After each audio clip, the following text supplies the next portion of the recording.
Halo, dalam video kali ini kita akan membahas mengenai unsur dan prinsip media. Bagi kalian yang belum tahu apa saja unsur dan prinsip dari media, yuk simak video ini. Sebelum masuk ke dalam pembahasan, berikut ada beberapa tujuan yang ingin dicapai dalam video ini, yaitu sebagai berikut. Pembahasan yang ada dalam video ini meliputi pengertian desain pesan, prinsip desain pesan dalam pembelajaran, dan unsur desain pesan dalam pembelajaran. Untuk mencapai suatu tujuan pembelajaran, maka harus diupayakan kondisi belajar yang mendukung. Kondisi yang dimaksud salah satunya adalah dengan menciptakan pesan-pesan pembelajaran yang tepat, komunikatif, sesuai dengan lingkungan dan keadaan peserta didik. Pesan-pesan tersebut selayaknya dibuat dengan memperhatikan dan menerapkan prinsip-prinsip desain pesan. Istilah desain atau merancang menunjukkan suatu proses yang sengaja dilakukan dan terpisah dari proses pelaksanaan desain itu sendiri. Pendapat lain dari Herbert Simon mengartikan desain sebagai proses pemecahan masalah. Tujuan sebuah desain adalah untuk mencapai solusi terbaik dalam memecahkan masalah dengan memanfaatkan sejumlah informasi yang tersedia. Sedangkan pesan adalah setiap pemberitahuan, kata, atau komunikasi baik lisan maupun tertulis yang dikirimkan dari satu orang ke orang lain. Kemudian definisi dari desain pesan menurut Barbara Seals dan Rita Ricci dalam buku Teknologi Pembelajaran adalah perencanaan untuk merekayasa bentuk fisik dari pesan. Sedangkan menurut Astri Budiningsih, desain pesan dalam pembelajaran adalah perencanaan untuk merekayasa bentuk fisik dari pesan atau informasi pembelajaran yang kajiannya mencakup prinsip-prinsip perhatian, persepsi, dan daya serap yang mengatur penjabaran bentuk fisik dari pesan atau informasi agar terjadi persamaan persepsi. Kemudian dapat disimpulkan bahwa desain pesan merupakan suatu perencanaan rekayasa pesan atau informasi yang di dalamnya mencakup prinsip-prinsip desain pesan agar terdapat persamaan dalam persepsi. Dalam proses penyampaian pesan, khususnya untuk pembelajaran, agar penyampaian pesan tersebut efektif, perlu diperhatikan beberapa prinsip desain pesan pembelajaran. Prinsip yang dimaksud antara lain, yang pertama ada kesiapan dan motivasi. Peserta didik yang memiliki kesiapan dan motivasi tinggi, hasil belajarnya akan lebih baik dibandingkan yang tidak memiliki hal tersebut. Siap di sini artinya siap berdasarkan pengetahuan prasyarat, mental, dan fisik. Berbagai cara dapat dilakukan untuk mengetahui kesiapan peserta didik, misalnya dengan mengadakan tes prasyarat, diagnostik, dan tes awal. Jika pengetahuan, keterampilan, dan sikap prasyarat untuk mempelajari suatu kompetensi belum terpenuhi, perlu diadakan pembekalan atau matrikulasi. Sedangkan motivasi adalah dorongan untuk melakukan sesuatu yang berasal dari dalam diri peserta didik. Yang kedua yaitu penggunaan alat pemusat perhatian. Prinsip ini menyatakan bahwa jika dalam penyampaian pesan digunakan alat pemusat perhatian, hasil belajar akan meningkat. Hal ini didasarkan atas pemikiran bahwa perhatian yaitu terpusatnya mental terhadap suatu objek yang memegang peranan penting terhadap keberhasilan belajar. Ketiga yaitu partisipasi aktif peserta didik. Jika peserta didik aktif berpartisipasi dan interaktif, hasil belajar akan meningkat. Aktivitas peserta didik meliputi aktivitas mental, memikirkan jawaban, dan aktivitas fisik, yaitu melakukan latihan, menjawab pertanyaan, menulis, mengerjakan tugas, dan sebagainya.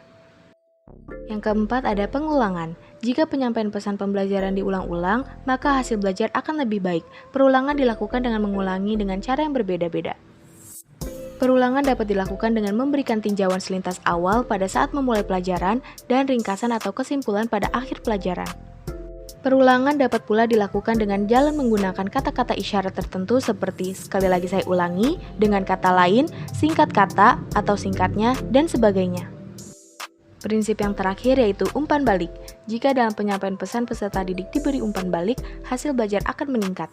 Umpan balik adalah informasi yang diberikan kepada peserta didik mengenai hasil belajarnya. Jika salah, diberikan pembetulan dan jika betul diberi konfirmasi atau penguatan.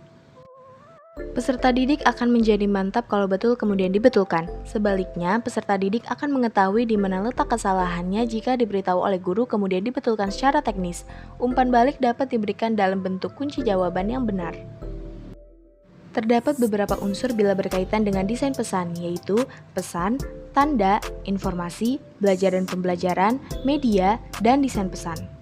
Unsur yang pertama yaitu pesan. Dilihat dari perspektif pada umumnya, tercantum berbagai pola-pola dari suatu tanda yang digunakan untuk berkomunikasi antara pengirim dan penerima pesan. Fleming dan Levy memberikan pengertian pesan adalah pola dari tanda atau simbol yang mempengaruhi perilaku yang mencakup dari 3 ranah pembelajaran, yaitu kognitif, afektif, dan psikomotor. Charles Sanders Peirce membagi tanda menjadi 3 tipe, yaitu simbol adalah tanda hubungan dengan objeknya hanya berdasarkan konvensi, kesepakatan, dan aturan. Contohnya ada pada warna merah putih dalam bendera kenegaraan Indonesia. Icon menunjukkan tanda yang memiliki kemiripan dengan objek. Icon biasanya sangat jelas dalam tanda-tanda visual, contohnya seperti tanda visual pria dan wanita yang biasa ditempel pada pintu kamar kecil. Kemudian ada indeks, merupakan tanda yang memiliki hubungan eksistensial dengan objek yang ditandai, dan hubungan tersebut biasanya bersifat langsung. Contohnya asap adalah indeks dari api, dan awan hitam merupakan indeks dari hujan. Unsur yang kedua yaitu tanda. Tanda adalah istilah umum yang digunakan untuk menggambarkan sesuatu yang memiliki arti, apakah itu sesuatu atau gagasan. Tujuan dari tanda adalah menggerakkan kombinasi dari panca indera yang berfungsi sebagai penerima informasi. Tanda adalah sesuatu yang bisa dipersepsi indera kita. Unsur ketiga yaitu informasi, adalah sekumpulan data atau fakta yang diorganisir sedemikian rupa sehingga mempunyai arti bagi si penerima informasi. Informasi dapat juga dikatakan sebuah pengetahuan yang diperoleh dari pengalaman atau pembelajaran. Nah, berikut ini merupakan gambaran dari proses penerima informasi. Unsur yang keempat yaitu belajar dan pembelajaran.